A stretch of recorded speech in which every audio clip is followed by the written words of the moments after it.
So let's just get this straight. Kevin Stefanski, the same coach who rode Joe Flacco like a borrowed mule all the way to playoff hype last season, just benched him and handed the Browns' starting job to Dillon Gabriel, while also demoting Shedeur Sanders to QB3. That's not just a coaching decision. That's a calculated slap in the face to one of the league's most talked about rising stars. And for what? A rookie experiment and a Flacco cold shoulder? Stefanski didn't just ruffle feathers, he burned the whole nest down. If you're into the real story and all the messy twists they don't show on highlight reels, go ahead and subscribe. And if you're sticking around to see how this Browns QB chaos plays out, you should definitely be subscribed. This isn't just a football move, it's a PR nightmare. Shedeur Sanders, whether you like him or not, is the guy the NFL's been quietly grooming into their next franchise golden boy. The media spotlight follows him like a drone cam at a spring game.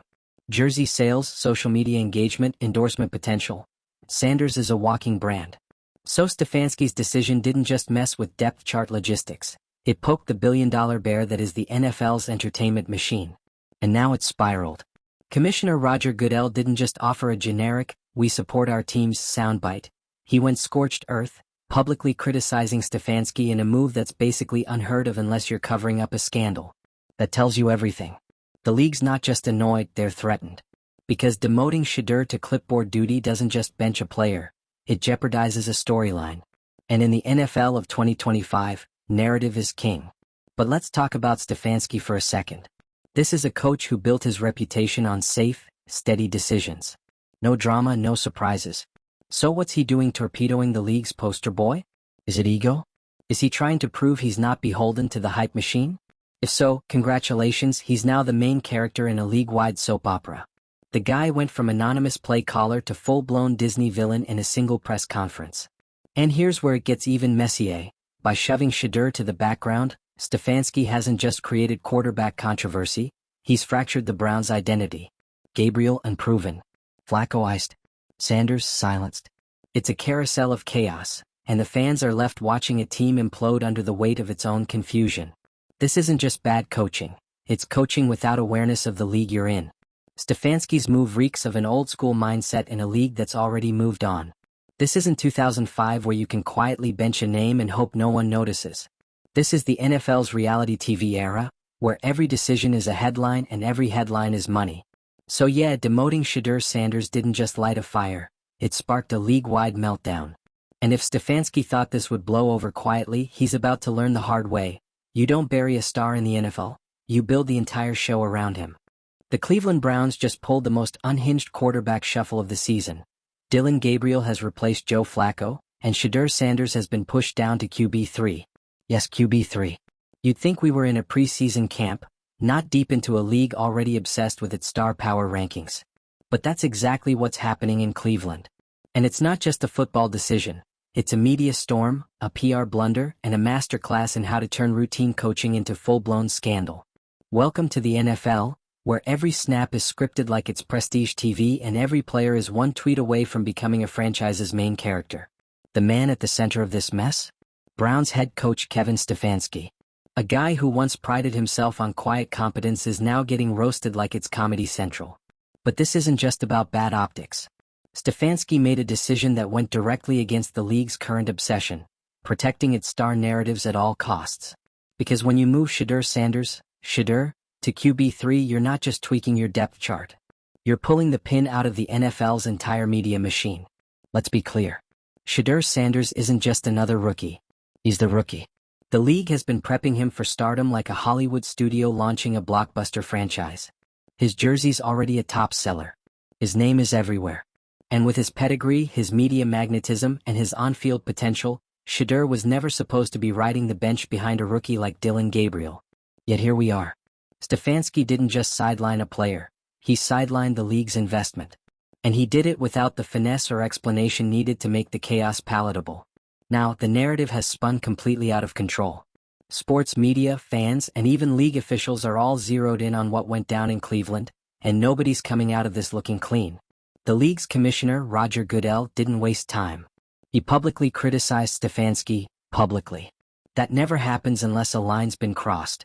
And not a line about player safety or coaching ethics. No, Stefanski crossed the branding line. The one where the NFL's golden boys are supposed to be handled like billion-dollar assets, not benched like their third-string backups in Week 2. Goodell's comments were unusually pointed. He didn't just express concern. He made Stefanski the fall guy for a system that only pretends to care about competition. It was a message to every other coach in the league. Don't mess with the narrative. Don't forget who the real stars are. And don't you dare treat this like it's still just about football. Because it's not. This isn't the NFL of 2005. This is a reality show disguised as a sports league. And Shedeur Sanders isn't just a quarterback, he's a storyline, a brand, a ratings magnet. Which means that any coach who mishandles him will be painted as either out of touch or outright malicious. Guess which one Stefanski got labeled? And for what? What justifies making Shedeur QB3? There's been no injury, no off-field incident, no disastrous performance. Just a baffling, media-defying decision that reeks of old-school stubbornness in a league that has completely outgrown that model. Let's talk about what this says about Stefanski. This isn't just a questionable call, it's a tone-deaf one. He's coaching like it's 1998, while the NFL is sprinting toward a future of curated content and controlled chaos. Coaches used to have the final say. Now they have to play ball with the league's marketing department, or face the wrath of headlines, press conferences, and angry tweets from league executives. Stefanski made his choice. And now he's the villain in the NFL's latest saga. The guy who couldn't read the room. The one who thought merit still meant something. The one who benched a rising star without realizing that stars aren't just players anymore, they're products. The fallout has been instant. Media coverage has turned this into a full-blown crisis. Talking heads are dissecting every aspect of the decision like it's a leaked script from next season's Hard Knocks. Is Stefanski jealous? Is this politics? Is it just bad judgment? No one really knows. But the speculation alone is keeping ESPN's ratings sky high. Meanwhile, Shedeur's silence is deafening.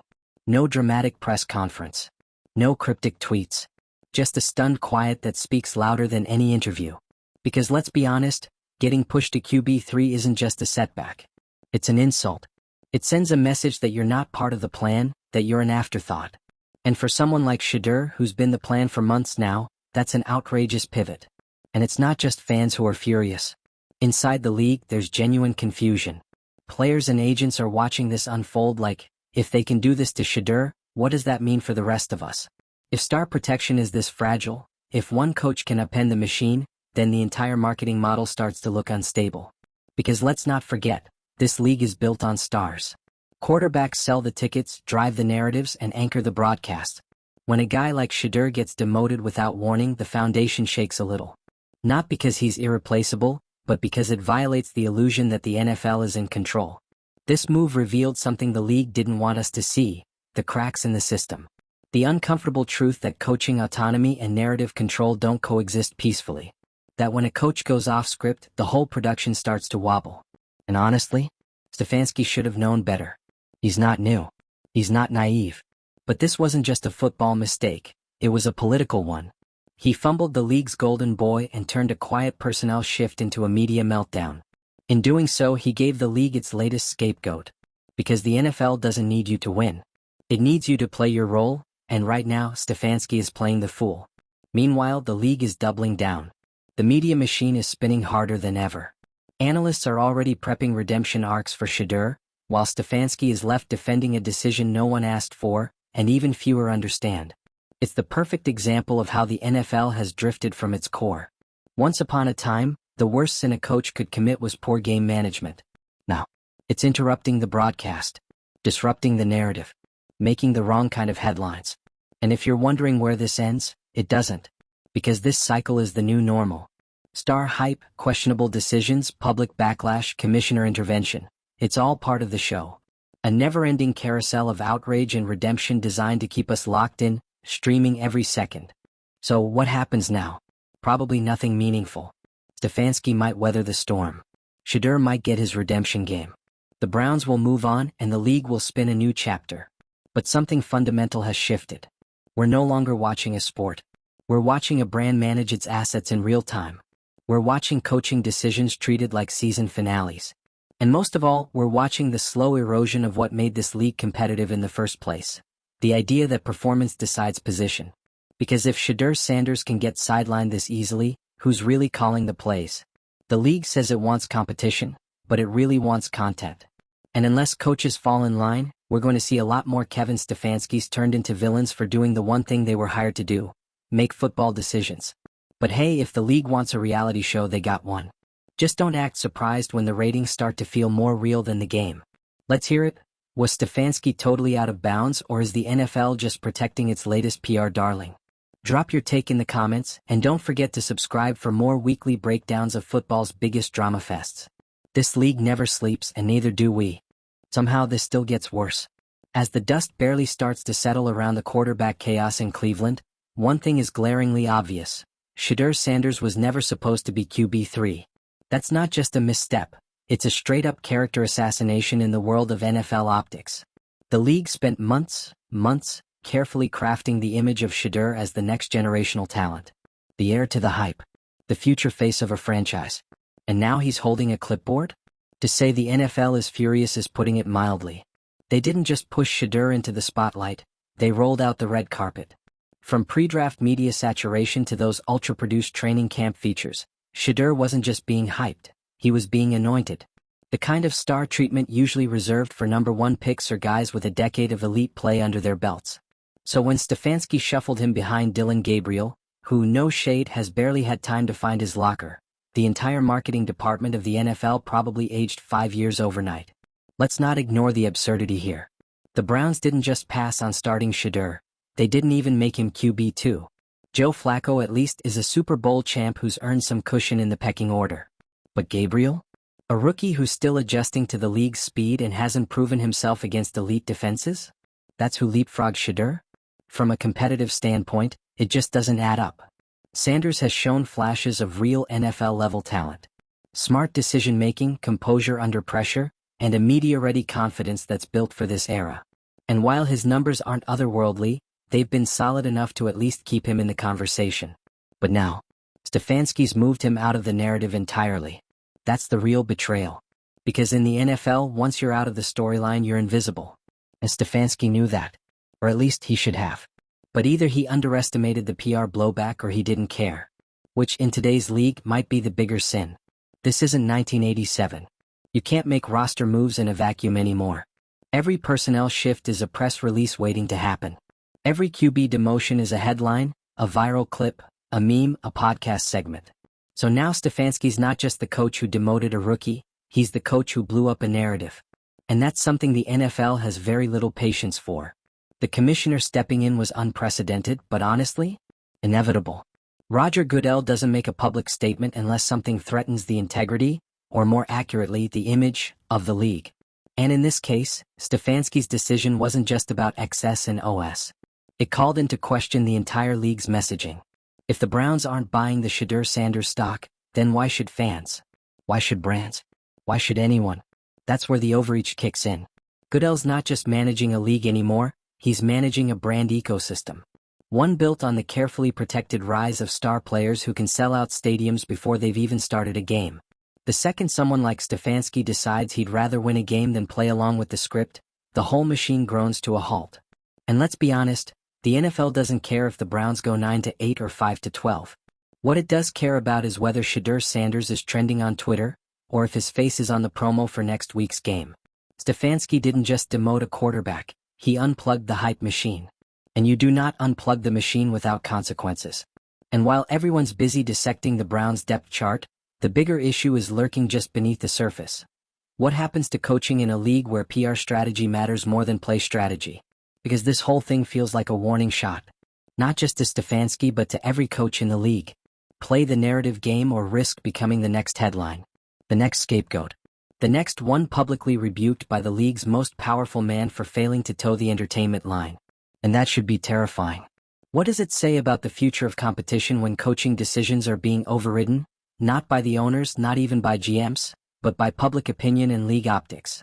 It says the NFL has fully embraced its role as a content factory.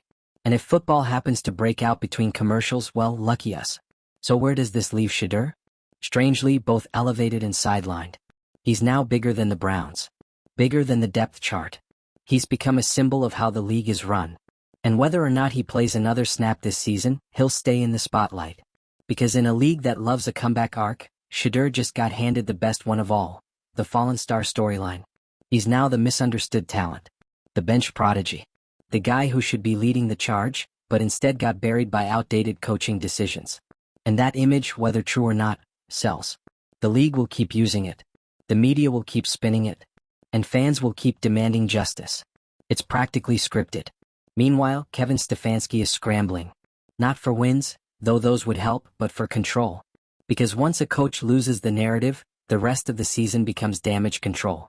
Every press conference is a landmine. Every play call gets dissected for subtext. Every loss is painted as karma for crossing the league's chosen one. And the Browns organization? They're in survival mode. Their QB room is now a drama set. Their head coach is being publicly dressed down by the commissioner. And their fan base is split between trusting the football guy and defending the media darling. It's a disaster of their own making. And it was entirely avoidable. Stefanski could have kept Shedeur at QB2. No one would have blinked. It would have signaled that he's still in the pipeline, still part of the plan, still worth investing hope Indiana. Instead, QB3 reads like a punishment. A message. And in a league this image-sensitive, it's the worst one you can send. So here we are. The NFL has made its stance clear. Protect the stars. Promote the product. And if you're a coach who forgets that, even for a week, you will be reminded. Loudly. Publicly. And repeatedly. We're watching the NFL become something entirely different. Less sport, more spectacle. Less meritocracy, more marketing plan. And Shedeur Sanders? He's not just a football player anymore. He's a brand asset. A narrative thread. A test balloon for how far the league is willing to go to maintain the illusion of control. And that illusion is cracking. Fans see the double standard. Players feel the pressure. Coaches are tiptoeing through minefields. Because when a third-string designation becomes front-page news, you know something's broken. And maybe that's the saddest part. Not that Stefanski made a bad call. But that the call wasn't judged by football metrics. It was judged by story value. So next time you see a depth chart, don't ask who earned it. Ask who benefits from it. Ask who's watching. Ask who's selling jerseys. Because in today's NFL, it's not just about who throws the touchdown, it's about who was supposed to. And if that doesn't tell you everything about the current state of this league, nothing will. By pushing Shedeur Sanders down to QB3, Kevin Stefanski didn't just light a match, he flipped the whole gas station. The NFL's shiny, star-powered image just took a direct hit. And now everyone from fans to front offices is asking the same question. Is this still a league built on performance? Or propaganda? Because make no mistake, this wasn't about football. Not really. If it were, we'd be talking about schemes, reads, pressure response. We'd be comparing tape, not TikToks. But the second Shedeur's name hit the bottom rung of that depth chart, this became something else entirely. This became political. And in today's NFL, that might be more dangerous than any pass rush. Let's be blunt. The NFL doesn't build up players like Shedeur Sanders for fun. They don't throw marketing dollars, press coverage, and legacy brand storytelling behind just anyone. Shedeur isn't just a rookie, he's a projected franchise. A storyline years in the making. The kind of player you center your Sunday night football promos around. And Stefanski just shoved that narrative off the stage like it owed him money. That's not just controversial, it's threatening to the entire structure the league has built. Because if one coach can ignore the script, what happens when others follow? What happens when narrative management fails? That's the fear radiating from Roger Goodell's public smackdown. That's why the league escalated this beyond a team issue. Because this wasn't just Stefanski making a personnel call, it was a coach signaling, I'm not interested in playing Hollywood. And in the modern NFL, that's practically rebellion. You think that's dramatic? Good. It should be. Because we're past the point of pretending the NFL is purely about football. That illusion is gone. We're watching something closer to prestige television, where arcs matter more than averages and star power is more protected than actual health and safety protocols. And Shedeur? He was supposed to be untouchable. The league's next big thing. His journey from college hype to professional stardom was practically storyboarded in advance. He had the buzz, the bloodline, the presence. All Stefanski had to do was not get in the way. But he did. And now he's drowning in the backlash. The league made its expectations clear. Promote the brand. Play the stars. Fuel the story. But Stefanski clung to some outdated ideal of earning your spot, like this is still a locker room meritocracy and not a billion-dollar ratings machine. That might have made sense once. But now, it's laughably naive. Or worse, willfully defiant. And that's the wild part. This isn't even about whether Shedeur deserved the demotion. Because frankly, no one's seen enough from any of these QBs to make that case definitively. But that doesn't matter. It's not about accuracy or yardage anymore. It's about optics. About who makes the league look good. About who sells the story. And that's where Stefanski misread the entire assignment. Because when you downgrade a player like Shedeur, you're not just adjusting a depth chart, you're broadcasting a message. And the message Stefanski sent? I don't care about the league's chosen one. That's career suicide. You could feel the tone shift immediately. NFL insiders went from analyzing his strategic reasoning to whispering about his tenuous position. Because once you make yourself the villain in a league-produced narrative, the clock starts ticking. And not just on your job, but on your relevance. Stefanski went from a respected, if unremarkable, figure to the most talked-about man in football, for all the wrong reasons. And Shedeur? Ironically, his benching may have made him more powerful. Because now he's not just a promising rookie, he's a symbol. The player who represents everything the league is trying to become. Swagger. Marketability. Controversy. The NFL loves nothing more than a storyline, and Stefanski just handed them one on a silver platter. The comeback of Shedeur Sanders. And let's be real, it's coming. Whether it's this season, next season, or with another team entirely, Shedeur will be back. And the league will make sure of it. Because too much has already been invested. The merch is out. The fanbase is forming. The redemption arc is writing itself. So what's left for Stefanski? Damage control mostly. A whole lot of awkward pressers. A whole lot of, it was a football decision while everyone in the room knows it was anything but. He's in narrative purgatory now, stuck between a system that still pretends coaches have authority, and a league that clearly doesn't want them using it. This is the future of football. 1 part athleticism, 2 parts marketing strategy, and a whole lot of public perception. And the Shedeur situation? It's the clearest sign yet that coaching autonomy is dead. What matters now isn't just who can lead a team to victory, it's who fits the brand vision. So if you're wondering whether Shedeur will survive this, of course he will. Because he is the brand. But Stefanski? Let's just say it's going to be a long, cold winter on the sideline. Let us know. Do you think Stefanski tanked his own career, or was this just an old-school coach caught in a new-school league? And should Shedeur get his shot, or is the media hype clouding the real competition? Drop your thoughts in the comments, hit subscribe for the next chapter in this beautiful disaster, and stay tuned, because in the NFL the drama never huddles.